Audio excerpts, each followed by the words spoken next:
Hi and welcome back. Wow, it's only been a week, but it seems a long time. It's good weather, isn't it? I'm wearing a short sleeve shirt here. You don't really need to know this, but I've got my swimming trunks on because Alfie likes me being in the paddling pool with him. And I'll probably be straight back in there after this, so we'll see. It's hot. But we've had a good holiday, hopefully fresh and raring to go. We didn't go anywhere spectacular. We stayed at home most of the time. We did go into North Devon camping. We had some fun. The weather was just about good enough, and obviously, as you all know, the weather's been pretty good since. And we've been down to the beach, seen lots of family. No, it's been good, and we needed a good rest. So hopefully, we're going to come back with lots of ideas, lots of excitement, and lots of energy. That's the plan. So we shall see. I'll try and put a few photos and things on a blog. Those of you who follow that kind of thing, so you'll see a bit of what Alfie, Helen and I have been up to. I'll put that up over the next few days. And yeah, 19 degrees in Northern Ireland. That's sweltering for Northern Ireland. Really, absolutely sweltering. So what have we got on the cards? Well, we are talking safety play. We're talking safety play, so that's teams of 4 bridge. So teams of 4 bridge and safety play. However, as I'll mention today, it does come up in all forms of the bridge. I mean, in the seminar itself, I talk about it being teams of 4, Chicago and rubber bridge, those forms of the game. But it can come up at times during duplicate bridge, but not so often. We don't often want to save a trick, as it were, as against making an over trick in pairs, as we'll talk about. Well, what is on the cards? Well, the main thing is this. Okay, so we are drawing our prize draw today. So we're past our 2 years, and I said we were going to have a prize draw, so I have a prize draw, and I have 4 winners. So I'm going to tell you their names in a moment, but I'm not going to tell you what they've won. And I'm also only going to give you their first names. And then at the end, I will come to who has won what. You can see the prizes. The prizes were a B&B holiday for 2, a year's B&B subscription for the second place, and 2 £50 vouchers. Well, I can tell you that our winners' names in any order were Andrew, Suzanne,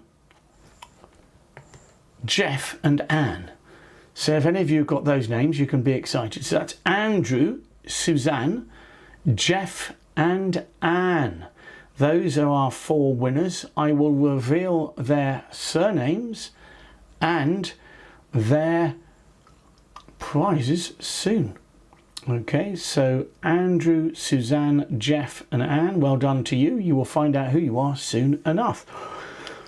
So we're talking safety play. We'll have a bit of beginners at the end of this as well. In terms of the events, we are looking at just this idea of just duplicates. Some of you will have come across them when we were doing Mr. Bridge events. Seems a long time back now, but obviously I've been doing that for a long time. I don't generally do just duplicates. They are events that are pretty much what they say on the tin. They are just duplicates. There's no seminars, etc. So obviously they're a little bit cheaper. And if you just fancy playing with some other people, there are 2 examples. That is Elaine and Gary. Elaine, you'll have come across playing in the events. Gary, you'll have probably come across directing in the events, and some of you will have met them anyway. And those ones there's one at Denham and one at Old Barn there. And as we go ahead, we'll expand our team of helpers. I'm sure you'll get to know them. Some of them, of course, will do events with me. Gary often does at the Isle of Wight with me, and Elaine's often with me at various things as well. In terms of the holidays abroad, well, this time we're looking at Rebecca and John, or Becky and John, who are doing a couple of events. Yeah, they're doing quite a lot more than a couple, but they're in Majorca in October there, which I did in April. I enjoyed it, thoroughly enjoyed it, and I think you will enjoy it there if you fancy that. There, we're also doing Majorca in April next year as well. And and they're on a nice little cruise. So anybody who wants to just sample a cruise, there's a 5-nighter. We don't do many in those, a 5-nighter in Holland. That's in 2023. So if you want to sample a cruise, it's not a bad way of doing it. Just a little pop over across to Amsterdam, etc. And I'm assuming, let me just have a quick look at that. I'm assuming, sorry, that is probably around tulip time.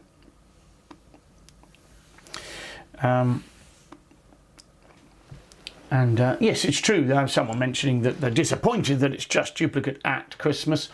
But that's what we've chosen to do at Christmas with Hilary and Robin. We sort of took the feedback on board on that one. Don't forget, we have got seminars at Twixmas and at New Year. Twixmas and New Year, we will have seminars then. Okay, so what are we going on to now? I think what I'm doing is I'm looking at safety play. So let me take myself there. So, safety play. Let's just decide what it is first. So what is safety play? Safety play is playing safe for a reason. And the first question is, why would you want to play safe? Well, if you feel that making your contract is more important than making over tricks, making your contract is more important than making over tricks, then you might play safe. Now, this most commonly comes up in teams of 4-bridge or rubber bridge or Chicago, but there will be times playing pairs. And playing pairs, the usual time is if you do not think you are in the normal contract. If you do not think you are in the normal contract, then you'll often think, well, if I make it, I'm probably going to get a good score anyway, so I don't need to risk an over trick. Okay, but that is quite rare. Okay, if we think we're in a normal contract, then every trick counts. And the first example I'm going to show today, we will play it differently at pairs to the way we would play it at teams. Okay, so therefore, the idea is there's different forms of the game. And some forms of the game, and just a reminder for those of you who are not used to teams of 4-bridge, you get what are called international match points for your scores in a way. A vulnerable game is worth about 600 points, worth about the equivalent of 12 imps, 12 or 13. An over trick is worth the equivalent of 1. So it's almost 12 times as important to make an over trick in a vulnerable game than it is to... Sorry, start again. It's 12 times more important to make a vulnerable game than it is to make an over trick. And that's really important to understand. So playing that form of the game, playing pairs bridge, it's almost exactly the same. Okay, so it's just as important to make an over trick. Someone asking, is this what I do on Wednesdays? Yeah, on Wednesdays I generally play teams of 4. Any of you who play competitions between clubs or some of the knockout competitions, they will generally be teams play. And also sometimes clubs will hold once a month, maybe a teams game. In fact, some clubs that play every day of the week will have one teams night. Or aggregate, if you've ever played aggregate. Don't worry if you haven't, but if you have, aggregate scoring will be the same. When you play online, if you choose to have international match point scoring, imp scoring or team scoring, then this is the tactics. Okay? Now, most experts play mostly teams bridge. So what you'll find is most of the time, their conventions are designed for that. And so that's why you'll find a lot more people play 5-card majors expert-wise than, strong no trump rather than weak no trump. But the weak no trump is the best for pairs. The strong no trump may be a bit more better. I'm not making too much sense there. A little bit better for teams. Okay, so let's have a look. Different forms of the game, different contracts. So this is what I'm saying. In terms of pairs, you may well need safety play. But there will also be times when you play safe because you expect things to go bad. You get doubled. You might think, well, I'm expecting a bad break, so I'll play for it. Or maybe their bidding has suggested a bad break. Someone does a takeout double, usually suggesting shortage in the suit. That might mean a bad trump break if you finish in a contract. It's all well and good saying playing safe, but what on earth do I mean? Well, how do you play safe? You plan for bad breaks. So if I think I can make 4 spades plus 1 really easily if trumps break normally, what I say to myself is, well, what if trumps don't break? I'll make a plan to make sure I still make, even if I have to give away a trick. Sometimes, if you've got long suits particularly, and you think, well, if they break 2-2, this is easy, but if they break 3-1, it's a little bit more tricky. What happens if they break 4-0? You might be able to plan, particularly this is in no trumps, by ducking an early round in a suit. The opponent's leader suit, you think, well, if I take a finesse and it makes, I end up with 3 over tricks, or 2 over tricks, or 1 over trick. But if it loses, they might switch to another suit, and I might find I'm going down. So sometimes we'll refuse a finesse. Maybe if it makes, we'd have made an extra trick. But by refusing it, we make sure of our contract. And actually, the topic that we have just been using, avoidance play, sometimes will come into play here. You'll be using avoidance play to avoid the opponents finding the best way of you getting you down or having any opportunity. Okay, so avoidance play is quite a common aspect of safety play. Okay, I do like teams of 4 bridge, I will admit. It's much, I hate using the term easier. It is less complicated. Judgments are slightly easier. So when you're in a contract playing pairs bridge, you have to judge whether you should just play safe and make the contract or take a risk and go for the over trick. And essentially every trick counts, and I find defense playing pairs awesomely difficult. I've tried commentating it a number of times on, and I will do it again on some of the Wednesday lives. It is hard work. You can never rest. Playing teams, some of you will have seen me on Wednesdays, basically sort of saying to myself at one point, thinking, I can relax now. They're going to make this contract. Don't really have to worry about the odd over trick. Yes, it's 1 imp. But if you use, we've all got limited energy or brain energy for the most part. So if you can keep most of your brain energy for the more important things, that's got to be more worthwhile. Okay, so we're in 3 no trumps. We'll have a look at an auction in a moment. Jack of spades is led, and you have to make a plan.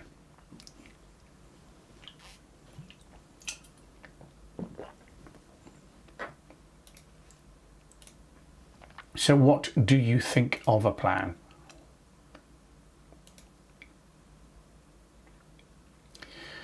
So hopefully we're happy with 8 top tricks.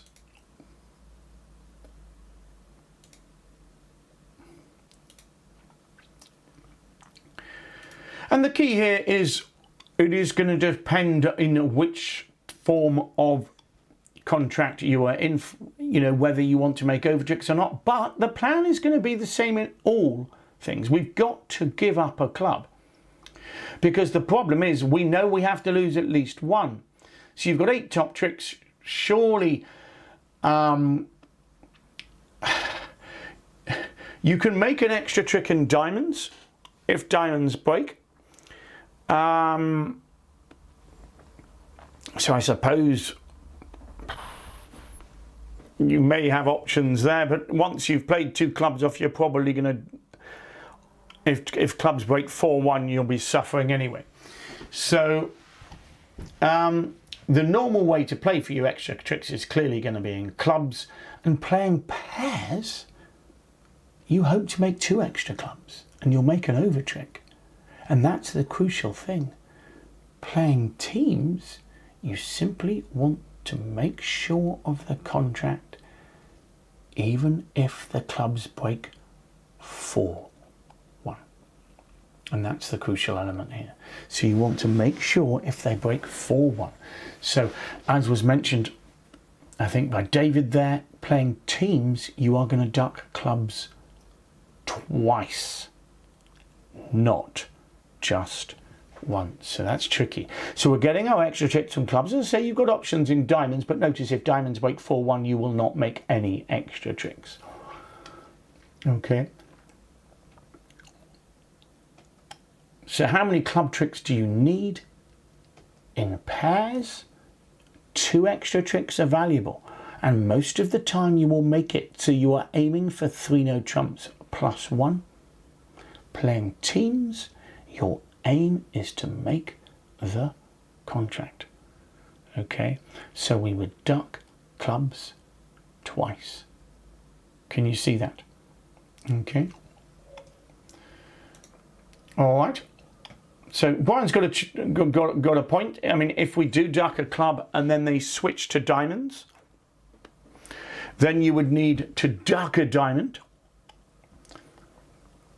and then you would see what happens after that. And if they play another diamond and they break evenly, obviously you'll be able to establish diamonds anyway.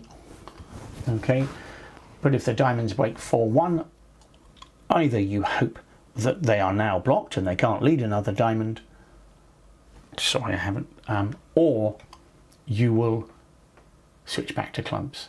Okay, so if they do switch to diamonds, quite often it'll mean the suit's broken 4-1, but the chances of the person with 4 clubs having, 4 diamonds having the long clubs is unlikely, but you have a problem. You can't necessarily afford to duck a club. So let's start the play. I mean, I've given you an example auction there. East's got an interesting rebid actually, a diamond, 2 clubs, 2 no trumps. East might just bid 3 diamonds there. I think that's probably a better bid, giving partner at least the choice and saying I'm weak in the majors relatively, but we're going to finish in 3 no trumps anyway. So the jack of spades is led. Okay, and we'll see what happens. We win that and we duck a club in whatever form of contract you're playing. If you play ace king of clubs and another club, you have no entries back to the east hand. So we have to duck a club. Now, in theory, if you were playing in pairs, you could cash the ace of clubs and duck one, but you might as well duck the first one. South wins the jack of clubs. Let's see, he switched to hearts actually, which is probably more likely given that they've got a lot more hearts. Which is interesting. I'm surprised by that, because I'm not sure how he knows his partner hasn't got the king of spades, but there you go. So we can now win that, don't need to duck. Okay, and let's just open up all the hands just to confirm. So playing pairs here, playing pairs bridge, I would play the ace of clubs. Okay, it's a good point, Alan, but I just feel that partner's led the jack of spades. I suppose partner could have King Jack 10-9. He is looking at dummy, and I can see a heart lead is nice if you're deciding to look at dummy, but I would be a little bit worried that we've got running spade tricks. So playing pairs, I would play this way. I would play the ace of clubs, and I'm in troubles. Okay, I'm a little bit in troubles. I would now try to make diamonds. In fact, because of the what declare was, I think maybe because of the defence, we might scrape home, can we? If we played diamonds now and ducked a diamond. You might, do you know? Diamond to the jack. Just trying to work out whether we can still make the contract. A heart to the queen if we play the ace. Do you know, it turns out that because of the defence, the heart switch, if double dummy, we can just about still make playing pairs, because you would have to switch to diamonds. Don't get me wrong, playing pairs, you now know you cannot make your extra trick from clubs, so you would have to switch to diamonds, and you'd have to guess you'd have to guess the best thing to do, and the best thing to do from their point of view here would be to I don't know, to I don't think they can get you down, can they? They get 2 diamonds and a club. Yeah, so I mean, but so if you're playing pairs, you'd have to switch to diamonds here. Okay, you would have to switch to diamonds because you cannot make your clubs. Okay, and as it happens, I'll just show you, you can scrape home. If you choose to duck that card, you can then, as I say, this is double dummy, but you could now win that, play the ace of diamonds, and it would turn out that you'll make an extra diamond trick. Because, of course, look what happens. It is the North that finishes on lead, and not South with his 3 heart runners.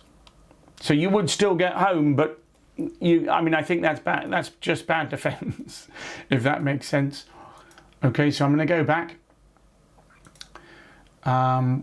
Let's assume they carry on spades. So let's just have a look with that. I'll just quickly change to South there. And he's just won a club, so let's just... And he'll play a spade instead. So we will play the spade. Okay. And at this point, I am going to duck a club. Okay, and what all that does is it makes sure I make 9 tricks. Because by ducking clubs again, I might give a trick away. Most of the time when they're 3-2, I will give a trick away. But the point is, whatever they do, I can win, and I have the entry to my 5th club. Okay? And that's all my plan was. Playing teams, my plan was to make that 5th club. Okay? And at this point, you will simply make your 9 tricks. You've made 6 tricks and you've got the ace king of hearts and the ace of diamonds. Okay, so we make 9 tricks. So don't worry, I mean, essentially you're playing safe. You've said to yourself, look, I've got 9 tricks here. Most of the time it's easy. So I've got 8 top tricks. Most of the time it's easy to make a 9th. Playing duplicate bridge here, you would want to aim at playing duplicate pairs. You'd expect everybody to be in 3 no trumps. So therefore, over 60% of the time with a 3-2 club break, you will expect to make 10 tricks. It's really important to that. So if I was playing 3 no trumps, I can't believe there's going to be many people not in 3 no trumps here. I mean, I guess they might go into 5 diamonds and go down, but that, you know, or 5 clubs and go down, but essentially you're expecting most of them to play in 3 no trumps. So more than 60% of the time, clubs will break 3-2. What that means is that I will make 4 club tricks, plus the 6 other top tricks. I will make 10 tricks.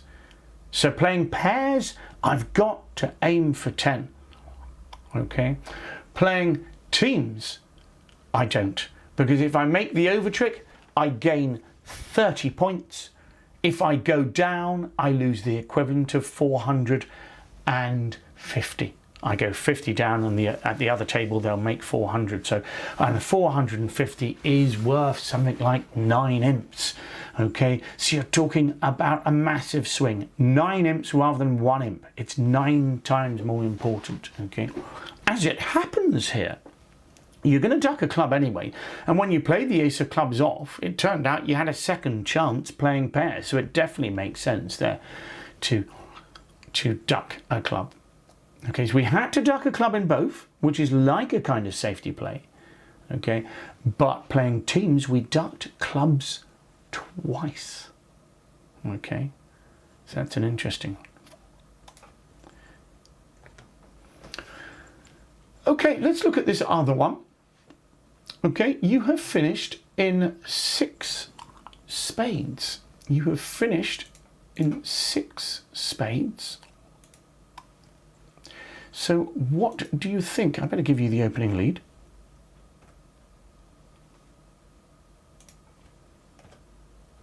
Okay, and how do you think about that?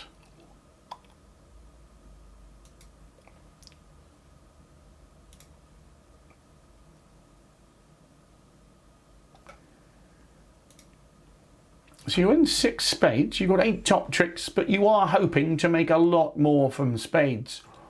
And on a good day, on a perfect day, you'll have South will have the king doubleton, and you'll make 13 tricks. You could take a finesse of the king of spades, draw all of the trumps if they broke 2-2, and the rest are yours.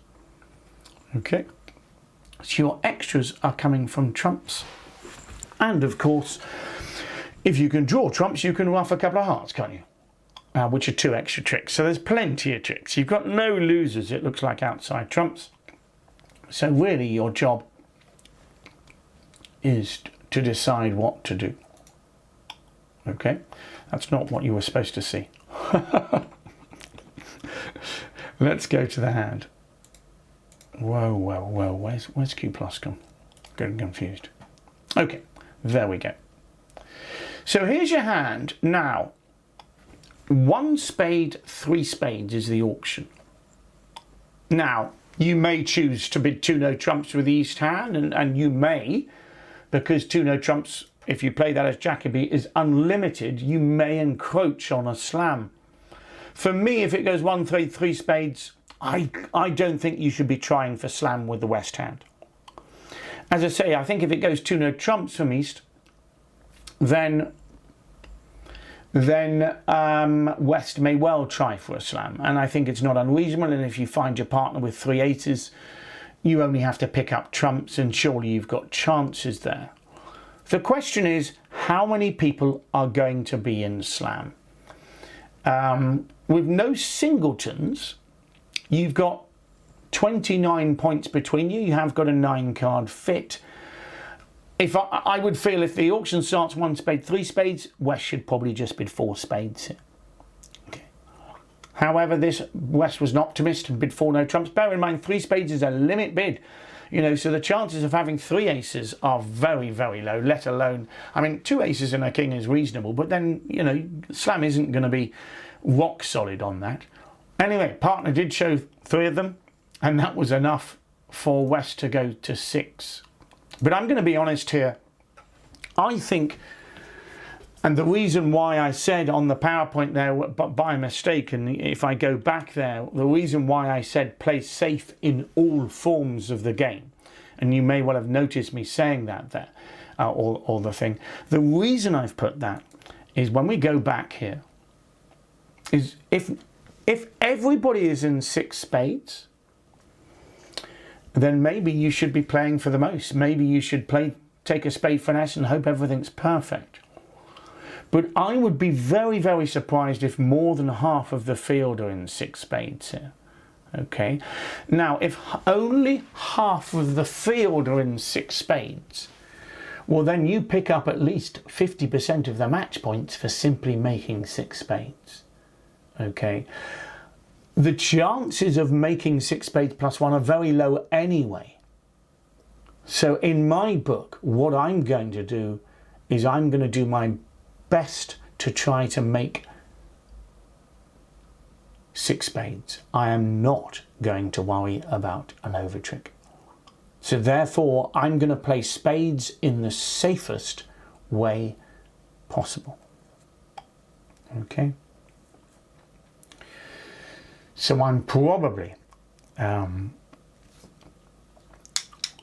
will probably play the ace of spades, seems reasonable first. And what you're doing is trying to cater for the king singleton in the north hand. Okay, if North's, John's quite rightly said, if North's got the king jack and another spade, unfortunately it's a bad day. But everybody has that. And you're hoping more people playing 6 spades. But the key is that you're thinking to yourself, look, I've got everything here. There are no problems in this contract particularly. So all I need to do is cater. I mean, trying to work out whether you could try and pick up king jack 10 to 4 with south, maybe. But I think the more normal way of playing this for me is to win the king of diamonds, play the ace of spades just in case. Because can you see, if the king of spades is singleton, if we finesse the queen and it loses, well, I'm going to play the ace anyway. Okay. And now if we open up all the hands, you're just going to lose 1 trick. Okay. You win the queen of spades. And then of course you stop drawing trumps at that point. And you can just ruff, ruff, ruff, ruff, ruff. There's no problem. Can you see that? South can only take his jack of spades once. So we'll be able to rough 2 hearts in the dummy as well as discarding 1 on clubs as well. You've got lots and lots of winners. Okay, you just don't draw the last trump. You could do as it happens, it wouldn't make a difference here, but you would play your winners. And then, of course, you would be able to cross-ruff to your heart's content. As I say, you don't really need to because you can throw a heart anyway. Okay? And as long as we just rough 1 heart, I hope you can see that the only trick you're going to lose is that Jack of Spades. There's only trumps left. Okay? So we make an easy 12. The key, obviously, is that if you do take the finesse,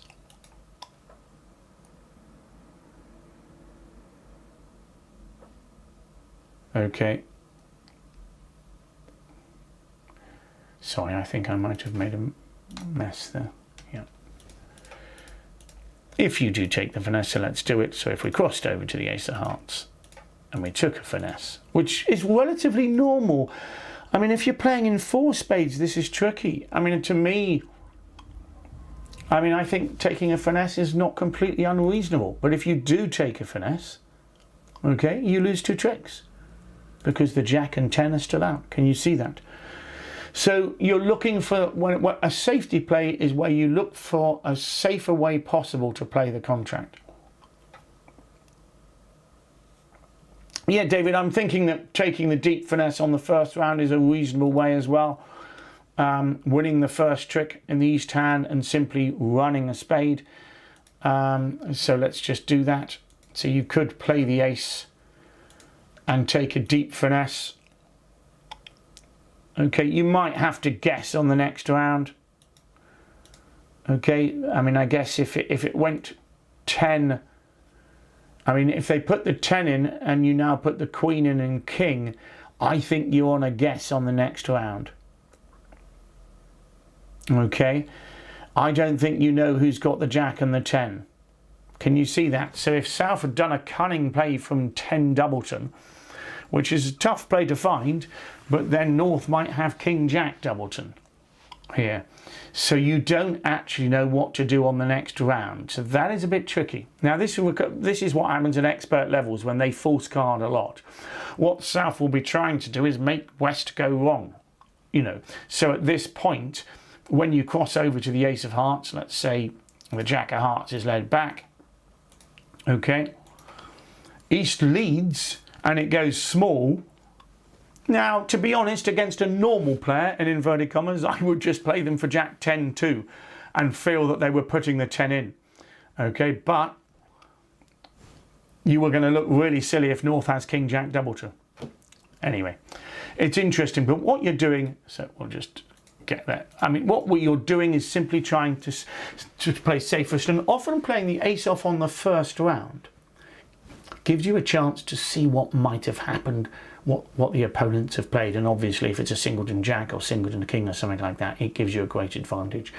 You know, if the Jack falls in the North hand, you cross back over and lead towards your Queen, if that makes sense. And as someone was mentioning about hesitations, if people take their time before playing, well then you are perfectly reasonable for you to work out that they've got more than 1 card in the suit. And if they don't have more than 1 card in the suit, well, I'm afraid to say they were a bit naughty, and you can report them. Online, of course, it's a little bit trickier because, of course, it could be their internet connection. Okay, what else have we got? Well, we are going to talk about the prize. So who won what? Well, a quick reminder. We had, let's just go to it. I think that's, oh, here we go. There you go. There you go. First place was Anne Summers. That's exciting. Second place, Jeff. He gets the year's sub. Third place, Andrew Martin for a £50 voucher. And fourth place, Suzanne Anisfield. And that is another £50 voucher. So well done, all of you. I hope, thank you very much also for joining in. Just a quick reminder, those were the 4 prizes. Okay. And those, as I say, are your winners in order. So Anne Summers, the winner of the weekend for 2. Jeff Pateman has his year's sub paid, and Andrew Martin and Susan Annisfield have a £50 voucher to spend. So that is good. That's true, yes, thank you. Sue and John mentioned about the set hands. I will try and get those changed for tomorrow. So the set hands at the moment were still being played with match points. I will try and get those played as imps. Sorry, that was my bad. I was on holiday and didn't get any messages. So I will try and be in touch. I'll write that down now. Imps there, and make sure we deal with that. So thanks very much for your company. What else is there?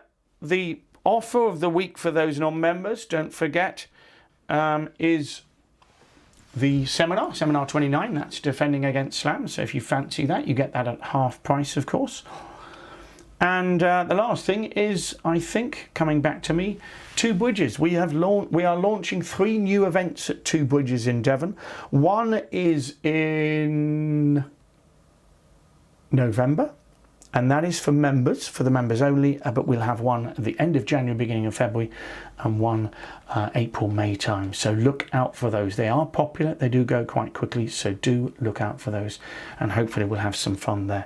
So thanks for your company. Let's have a look at the bidding quiz here.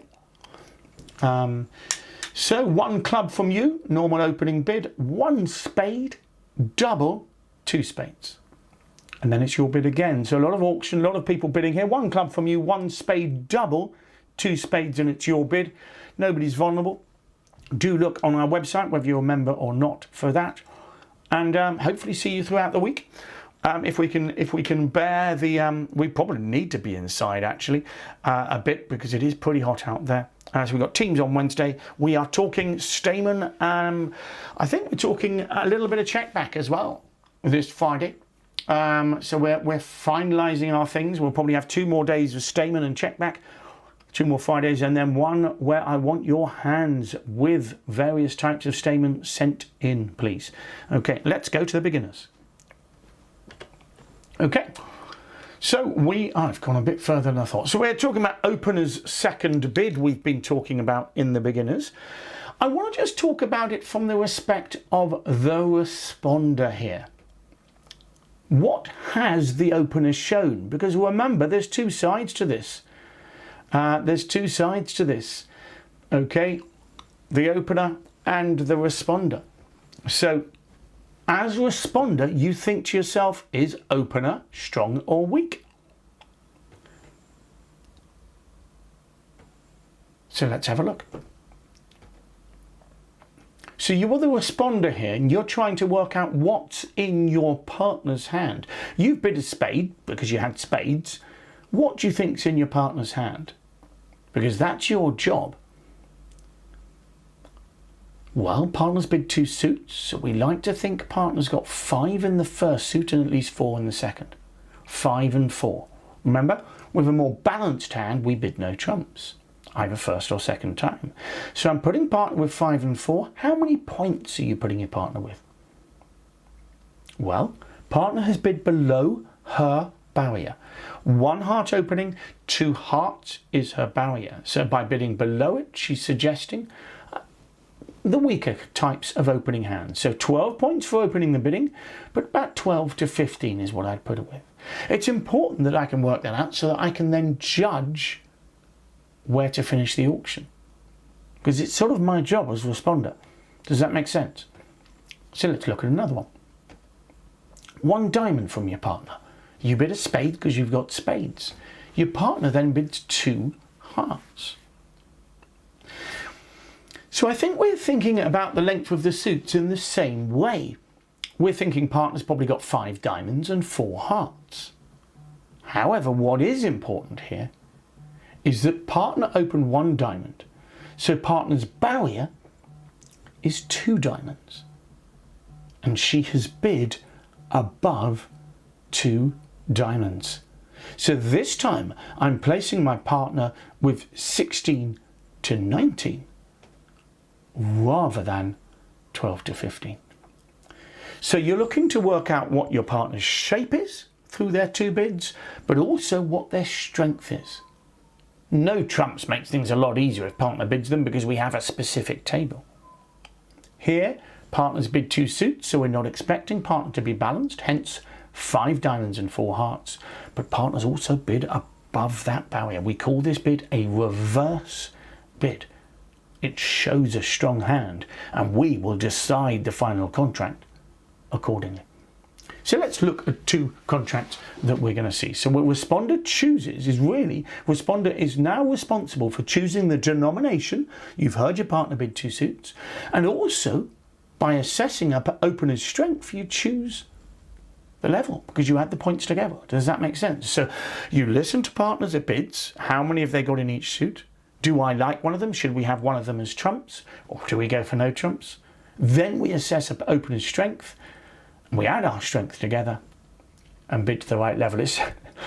I'm trying to make it sound simple, but it's not, as we know. Getting used to this is the fundamentals of bridge, and doing this, we don't always get this right as people who've been playing for 3 or 4 years. So if you're new to bridge, please understand this is not easy. Let's look at 2 examples. West opens the bidding 1 heart, and you respond 1 spade, your longest suit. West rebids 2 clubs. And what we said was, we decided that that showed 5 hearts and 4 clubs, but only 12 to 15 points because West has bid below her barrier. Okay? So, what are the trumps going to be? Well, if my partner's got 5 hearts and I've got 3 hearts, I'm going to go for hearts. Okay, now we've got to add our points together. 12 to 15 plus 9 points in our hand. Surely that adds up to less or fewer than 25. So I think we want to play in hearts, and I don't think we want to play in game. So we bid 2 hearts, and that will probably end the auction. We've decided on the denomination, and we've decided on our level. Okay? Now, as you learn more about bridge, the bidding can develop further, but generally when we start, we're looking to finish the auction in 4 bids. If we go any further, we get a bit lost. So it's really, the onus is very much on responder here to try and decide the final contract. Let's look at one more hand. West opens 1 diamond. We choose 1 spade, the lowest 4-card suit we can show, and our partner bids 2 hearts. So again, this is the auction that we looked at before, the second auction, and we decided that if partner opens 1 diamond and then rebids in a new suit above her barrier is 2 diamonds, don't forget, 2 hearts should show a stronger type of hand.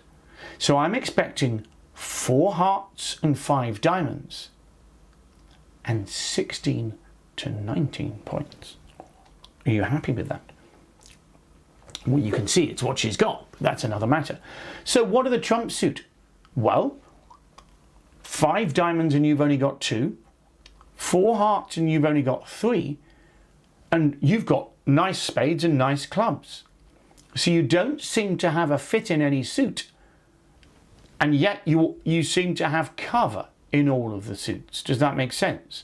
And of course, when we've got cover in all the suits and we don't have a trump fit, we go for no trumps. So I've decided on no trumps. What's the level? Well, we're placing partner with 16 to 19, and we have 11.